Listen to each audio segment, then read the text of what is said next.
안녕하세요, 혜진님. 네, 안녕하세요. 네, 인터뷰 응해주셔가지고 정말 감사드립니다. 초대해 주셔서 감사해요. 네, UX 리서처라는 직무를 하고 계신데 저도 사실 생소해요. 디자인은 많이 들어봤는데 리서처는 뭘까 싶거든요. 네. UX 리서처는 어떤 일을 하는 직무일까요? UX 리서처는 이제 유저 익스피리언스 리서처라고 해서 사용자의 경험을 조사를 하는 사람이고요.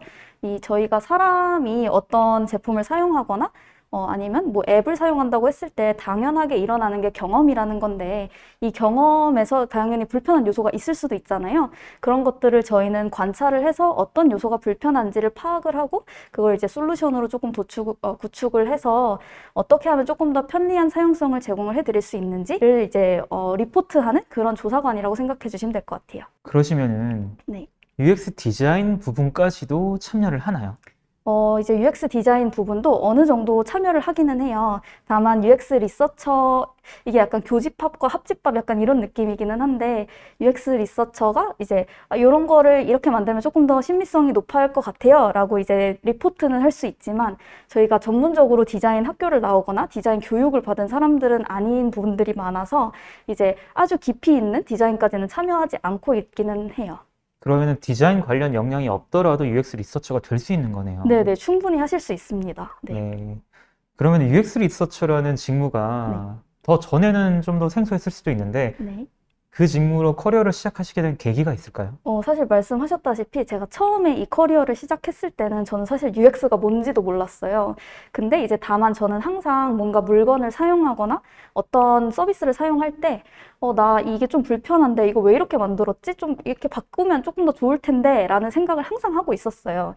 이제 그러다가 이 필드에 대해서 모르니까 어떤 직업을 선택해야겠다라는 건 없었는데 우연하게 정말 리서치 회사에 인턴을 하게 됐는데 그 인턴을 하게 된 부서가 정말 신기하게도 UX를 담당하는 전문 부서였던 거였죠. 그래서 첫날 가서 이제 UT라는 유저빌리티 테스팅을 들어갔는데 이 유저빌리티 테스팅을 하면서 이게 제 머릿속에 있던 그 사용자의 경험을 개선하는 그거와 정말 100% 일치하는 직무였던 거예요. 그래서 저는 사실 어떻게 보면 굉장히 운이 좋게 운명적으로 유저 익스피리언스 리서처가 된 케이스인 것 같아요. 처음에 UX 리서치 업무를 지원하진 않았었는데 맞아요. 발령을 받고보니까 거기였네요. 네, 맞습니다. 네.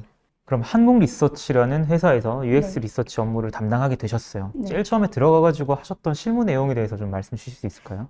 제일 처음 들어가서 했던 거는 사실 방금 말씀드렸던 유저빌리티 테스팅이라는 조사 방법 중에 하나인 조사에 들어가서 참관을 했었어요.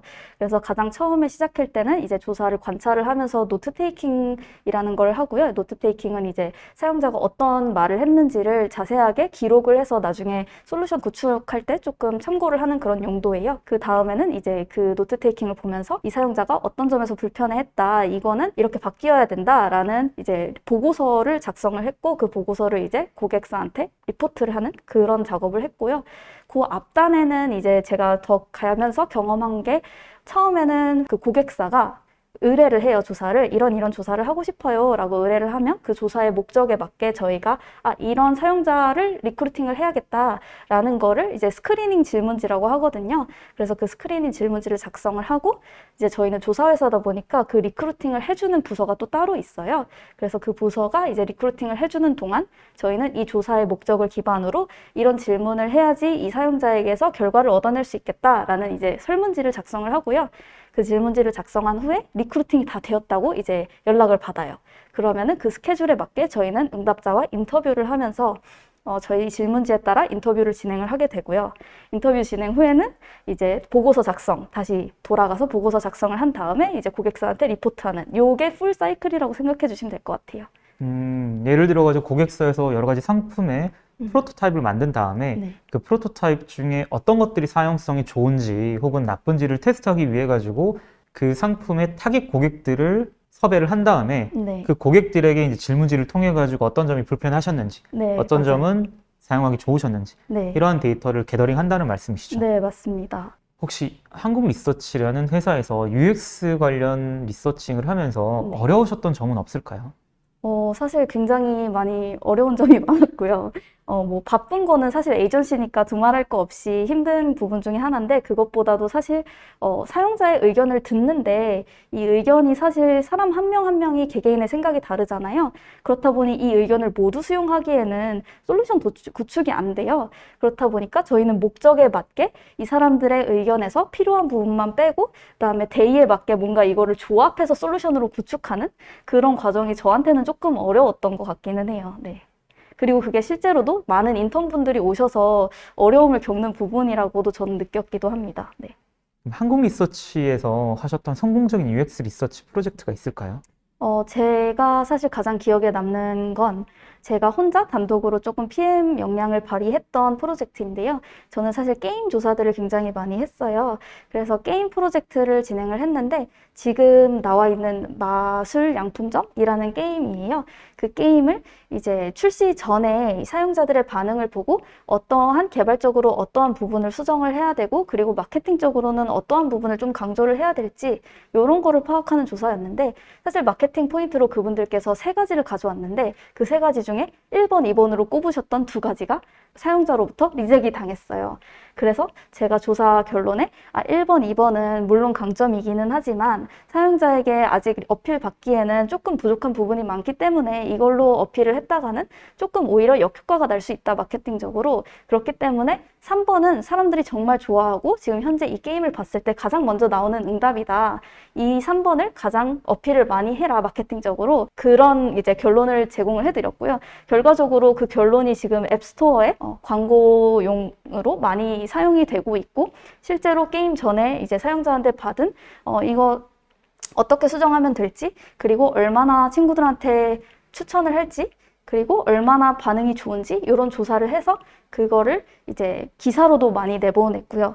이제 그래서 지금은 제가 솔루션으로 이 부분을 어필하세요 라고 말씀드린 부분이 실제 앱스토어의 리뷰도 보면 이 게임은 3번 포인트가 너무 좋아요 라고 많은 리뷰들이 달려 있어요. 그래서 그런 걸 보면서 저는 이 게임 조사는 내가 성공적으로 잘 마쳤구나 라는 그런 심정을 가지고 있습니다.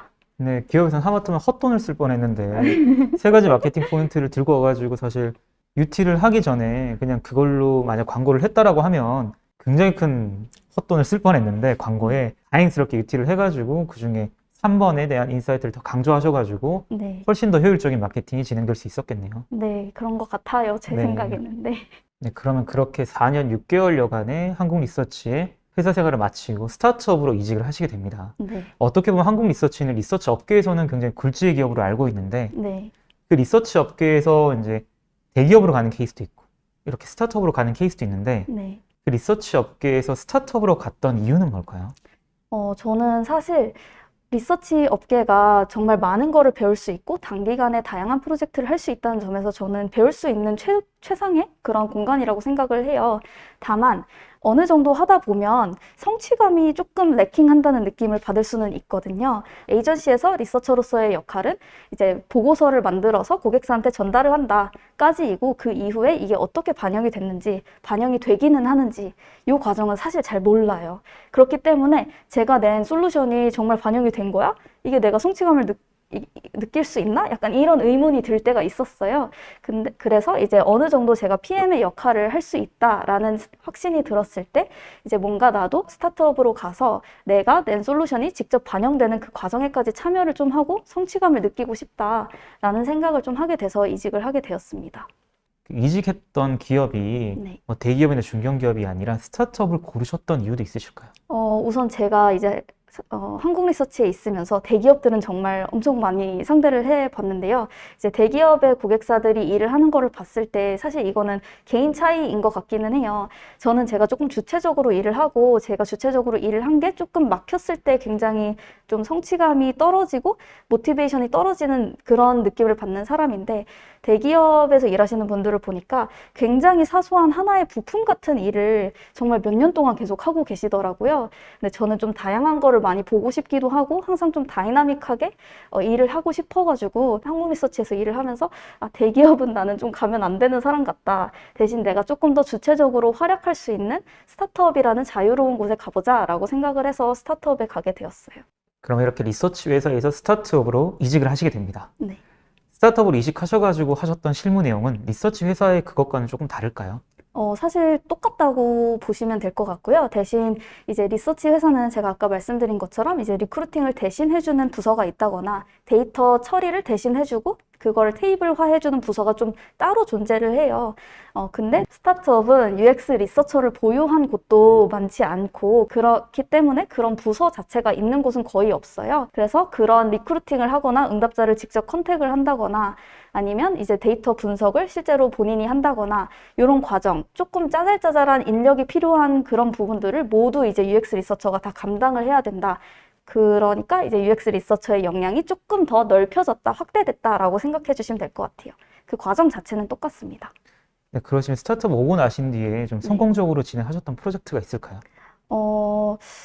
지금 떠오르는 거는 제가 처음에 들어가서 진행을 했던 프로젝트인데 이 프로젝트도 유저빌리티 테스팅이었어요.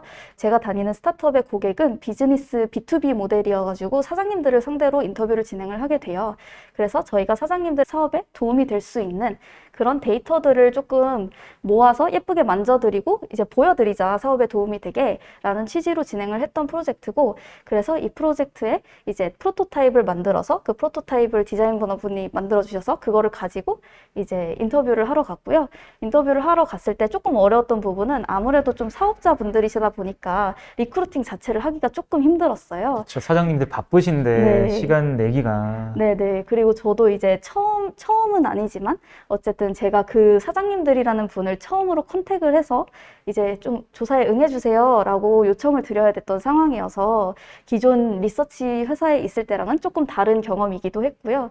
그래서 직접 가서 인터뷰를 진행을 했고 TE를 진행을 하면서 좀 좋았던 거는 제가 사장님들을 인터뷰를 해본 적이 사실 많이 없어요. 한국 리서치에 있으면서. 근데 사장님들을 인터뷰를 해보니까 실제 소비자와는 관점 포인트가 아예 다른 거예요. 그래서 이 관점 포인트를 완전 바꿔야겠구나를 거기서 느끼고 이제 그 포인트로 이제 UT를 진행을 하면서 사장님들의 어려운 부분을 조금 잘 캐치를 해서 지금 출시를 한 상황이고요. 이제 다음 주쯤에 다시 이제 출시 후 조사를 나가게 될 것 같아요. 그래서 내가 진짜 1차 조사를 잘 했는지를 이제 2차 조사 때 조금 반응을 파악을 하고 잘 됐으면 좋겠는데 안 됐으면 또 다시 반영을 하게 될 것 같습니다. 네. 네, 확실히 한국 리서치에 있었다라면 못 해볼 출시 후 조사도 이번에는 같이 진행을 하시면서 내가 냈던 인사이트가 정말 맞는 건지 고객들의 사용성에 도움이 된 건지 아니면 더 필요한 게 있는지를 추후에도 확인해 볼 수 있는 기회가 되겠네요. 네. 그러면 스타트업에서 진행하셨던 프로젝트 중에 굉장히 어려웠던 프로젝트는 있을까요? 사실 그 어려웠던 프로젝트는 이거 말고 또 다른 프로젝트가 하나 있기는 한데 처음 들어갔을 때 한 거예요, 이것도. 근데 저희 스타트업이 패션 스타트업이어서 조금 굉장히 특수한 환경, 특수한 필드라고 생각을 해주시면 될 것 같아요. UX 리서처는 사용자 조사를 하기 위해서 이 사용자의 모든 것을 알아야 된다고 저는 생각을 하거든요. 그렇다 보면 이 사용자를 이해하고 이 사용자의 입장에서 인터뷰를 하려면 필드를 전체를 알아야 되는 부분이 있는데 이게 좀 때때로 어려울 수가 있어요. 근데 이 필드가 패션 업계이고 저는 패션 업계를 전혀 알지 못하는 사람으로서 가자마자 이 조사를 진행을 해야 하기 때문에 가서 이제 사장님들께서 이런 말씀을 하시는데 저는 그 말을 전혀 알아들을 수가 없는 거죠. 패션 은어들 같은 거 쓰시고. 그래서 저는 그 인터뷰를 통해 이제 그 패션 업계의 A부터 Z까지 모든 거를 알아가는 그 과정에서 인터뷰를 진행을 했어요. 그래서 그 알아가는 과정 자체, 알아가면서 인터뷰를 하면서 이해를 해가는 그 과정이 저한테는 조금 어려운 프로젝트 과정이었던 것 같습니다. 네. 네, 확실히 한국 리서치에 있으면은 여러 가지 산업을 접할 기회는 있는데 한 산업에 대해서 굉장히 딥다이브하게 얻을 수 있는 네. 산업 지식은 조금 기회가 많지 않다라고 하면은 이렇게 기업으로 오면은 그 기업이 속한 산업에 대한 지식이 굉장히 많이 필요하기 때문에 이러한 네. 프로젝트를 통해 가지고 그런 지식들을 계속해서 함양할 수 있겠네요. 네, 그래서 사실 제가 느꼈던 거는, 스타트업을 가려면 내가 이 필드를 좋아하는지 안 좋아하는지부터 먼저 파악을 해야겠구나라는 생각이 들었거든요. 한국 리서치에 있을 때도 사실 뭐 IT 기업이면 내가 이 핸드폰 하나에 대해서는 진짜 모든 걸 다 섭렵한다. 청소기면 솔직히 고객사들보다 더 많은 거를 알고 있었어요. 저희는 그 정도로 조사를 많이 이제 준비를 해 갔는데, 그거는 이제 말씀하신 것처럼 하나의 프로젝트일 뿐이고 저희가 그 분야를 계속 보고 있을 건 아니니까 그냥 계속 빨리빨리 넘어가면 됐는데 스타트업에 오니까 확실히 이 분야에 대해서는 제가 정말 깊이 있게 알아야 하더라고요. 그래서 내가 이 분야를 정말 좋아하지 않는다면 좀 오래 있기는 힘들 수도 있을 것 같다는 생각이 들어서 스타트업으로 UX 리서처로 가신다면 그 분야에 대해 조금 자세히 알아보는 게 저는 중요할 것 같습니다. 스타트업에서 UX 리서처로 계속 근무하고 계신데 앞으로의 커리어 플랜은 어떻게 되실까요? 저는 사실 당분간은 스타트업에 있을 것 같아요. 뭐 이 회사가 아니더라도 다른 회사일 수도 있기는 하지만 아직까지 저의 대기업에 대한 그런 인상은 비슷할 것 같아서 제가 조금 더 자유롭게 많은 걸 해볼 수 있는 스타트업에 있을 것 같고요. 다만 제 커리어적인 비전적으로는 저는 지금 단순 UX 리서처지만 아까 말씀하신 것처럼 디자인도 얘기를 하셨어요.